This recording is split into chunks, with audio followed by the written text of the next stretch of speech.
இலங்கை மக்களுக்கு கடந்த காலங்களுடன் ஒப்பிடும்போது முயற்சியாண்மைகள் மேலான ஆர்வமும் நம்பிக்கையும் மதிப்பும் அதிகரித்து கொண்டு வருவதை எம்மால் கண்கூடாகவே பார்க்க முடியுமாக உள்ளது. இலங்கை அரசும் அவற்றை ஊக்குவிக்கும் முகமாக பல்வேறு செயற்திட்டங்களை செய்து கொண்டு வருகிறது. உலருணவு உற்பத்திகள், பனைசார் உற்பத்திகள், ஆடை கைத்தொழில், பண்ணை வளர்ப்பு இவ்வாறான பல தொழில் முயற்சிகள் சிறிய, நடுத்தர மற்றும் பாரிய அளவுகளில் எமது பிரதேசங்களில் மேற்கொள்ளப்பட்டு வருகிறது. அப்படியாக குடும்பத்தின் பொருளாதார நிலைமையை உயர்த்தும் நோக்கத்தில் யாழ்ப்பாணத்தில் கடல் உணவுகளை பதப்படுத்தி வெற்றிகரமாக விற்பனை செய்து வருகிறார் தர்மலட்சுமி. என்னோட பேர் தர்மலட்சுமி. நாங்கள் உரும்ராயில் இருக்கிறோம். எங்களோட நிறுவனத்தின் பேர் லக்ஷ்மி ஃபுட் ப்ராடக்ட். நாங்கள் சீ ஃபுட்டில் ஊறுகாய், அதாவது கறி மாதிரி இருக்கும். இப்போ 26 விதமான ஊறுகாய் செய்கிறேன். அதில் 18 சீ ஃபுட்டும் இருக்குது, சிக்கன் இருக்குது, மட்டன் இருக்குது, பீஃப் இருக்குது. அதுக்குள்ள மிளகறி என்று பார்க்க ஒரு 12 விதமான மிளகறியில் ஊறுகாய் செய்கிறேன். 2021ஆம் ஆண்டு எங்களோட தொழிலை ஆரம்பிச்சினாங்க. ஸ்டார்ட்டில் மேக்கப், தையல், ஐசிங் அதுகளோட தான் போய்கொண்டு இருந்தது. இந்த மேலதிக வருமானத்துக்காண்டி எங்களோட சம்பல் தான் ஆரம்பிச்சினாங்க. அதுக்கு பிற்பாடு இந்த மாசியில் கொஞ்சம் எல்லா இடமும் சம்பல்கள் போடுறபடியாக கொஞ்சம் டிஃப்ரெண்ட்டாக ஏதாவது நாங்கள் ஜோதிச்சினாங்க. அப்போ ஆரம்பத்தில் மாசியில் ஊறுகாய் செய்து பார்த்தினாங்க. அப்போ நல்ல வரவேற்பாக இருந்தது.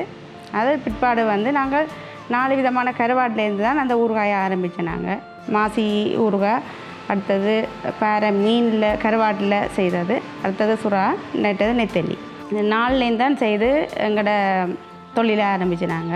பிக்கிள் சண்டா ஒருத்தருக்கும் தெரியாத ஒரு நிலை. என்ன பிக்கிள் சண்டா எல்லாரும் நினச்சதுன்னா தேசிக்காய் ஊறுகாய் மைத்தானி இருக்குமெண்டு. அப்போ எல்லாருமே இந்த முகம் சுளிப்புக்கு தான் நாளாயினாங்க. என்னென்னா அந்த தேசிக்காய் ஊறுகாய் மைத்தானி இருக்குமென்னு சொல்லி நாங்களான அதை விடாமல் முயற்சி செய்து அவருக்கு டேஸ்ட் பண்ண கொடுத்தனாங்க. அதுக்கு பிற்பாடு தான் எல்லாருக்கும் தெரியும் இந்த ஊறுகாய் எப்படி இருக்கும். இப்போ தேசிக்காய் ஊறு மாதிரி இல்லை, இது ஒரு கறி வகையை சேர்ந்தது என்று சொல்லி அது பிற்பாடு நாங்கள் டிஎஸ் ஆஃபீஸ் மூலம், கோப்பா டிஎஸ் ஆஃபீஸ் மூலம் எங்களோட உற்பத்தியை கொண்டே காட்டி எங்களுக்கு சின்ன சின்ன சந்தை வாய்ப்புகள் ஏற்படுத்தி தந்தவை. பொதுவாக சமூக வலைத்தளங்கள் மூலம் பல்வேறு பிரதிகூலங்கள் கிடைக்கின்றது என சொன்னாலும் அதைவிட பல மடங்கான நன்மைகளும் கிடைத்து கொண்டுதான் இருக்கிறது. எமது பிரதேசங்களில் இருக்கும் உள்ளூர் உற்பத்திகளை வெளியுலகுக்கு கொண்டு போய் சேர்ப்பதில் சமூக வலைத்தளங்களுக்கு பாரிய பங்குண்டு. டிபார்ட்மெண்ட் தான் எங்களை வளர்த்து விட்டது. இன்றைக்கும் எங்களுக்கான நிறைய அர்ப்பணிப்புகளை டிபார்ட்மெண்ட் செய்து கொண்டிருக்கிறோம். அதே நேரம் யூடியூபர்ஸால் தான் நான் வெளி உலகங்களுக்கு வந்தது. நிறைய ஆர்டர்ஸ் வந்தது எனக்கு.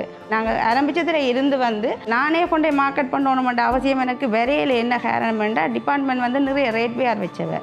இப்போ அந்த நேரம் எந்த விற்பனை நான் மேற்கொண்டு இருந்தேன். நான் அதை விட யூடியூப்பில் கேட்டுட்டு நேரடியாக வீட்லேயே பொருள்களை வேணிக்கொண்டு போகிறது இருக்கிறேன். மற்றது நான் வெளிநாடுகளுக்கு கொரியரில் அனுப்பி கொண்டிருக்கிறதால எந்த சந்தை இப்போ நான் மினக்கட்டு போய் செய்கிற அளவுக்கு இருக்கே இல்லை. ரெண்டாலும் எனக்கு இந்த வியாபாரத்தை கொஞ்சம் விரிவுபடுத்தணுன்றதுக்காண்டி இப்போ நானே சேல்ஸ் பண்ணுறதுக்கு போய் கொண்டிருக்கிறேன். கொரியரில் தான் அனுப்பி கொண்டிருக்கிறேன் இன்று வரைக்கும்.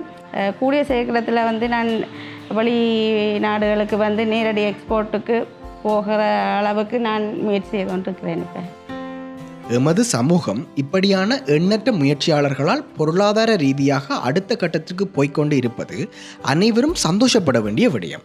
முக்கியமாக பெண்கள் இவ்வாறான தொழில் முயற்சிகளில் அதிகமாக ஈடுபடுவது அவர்களுக்கும் எமது சமூக பொருளாதாரத்திற்கும் ஆரோக்கியமான விடயம்.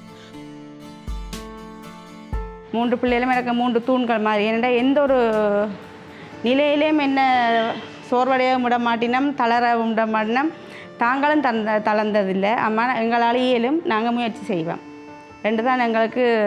இந்த 3 பிள்ளைகளும் அப்படித்தான், இன்று வரைக்கும் அப்படித்தான் செய்யணும்.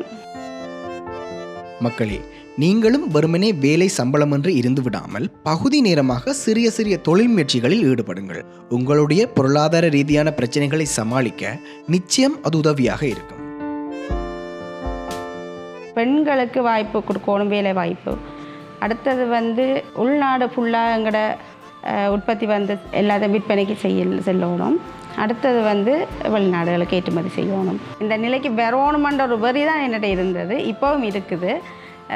முடிஞ்ச வரைக்கும் சோறாமல் விடாமுயற்சியோடு நான் இன்னும் முன்னேறி கொண்டு போவேன் என்ற ஒரு நம்பிக்கை எனக்கு இருக்குது.